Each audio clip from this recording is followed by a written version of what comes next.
गंबट भर सां खोड़ा लॻ ॻोठ दड़ो महेसर ऐं भर पासे मां बरसाती पाणी अञा ताईं निकाल न थी सघियो।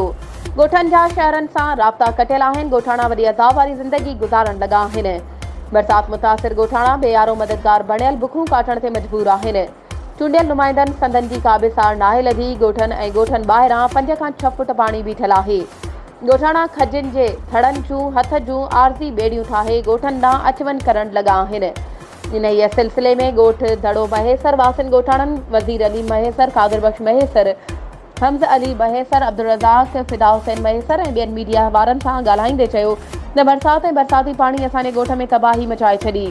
कचा घर हुआ से बि किरी पट थी विया। सख़्त सर्दी में मासूम ॿारनि समेत खुलियल आसमान हेठि वेठल बेयारो मददगार बणियल आहियूं।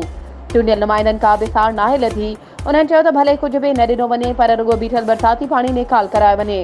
उन्हनि मुतालबो कंदे घुर कई त हिन तरफ़ ध्यानु ॾेई बीठल बरसाती पाणी जल्द निकाल करायो वञे।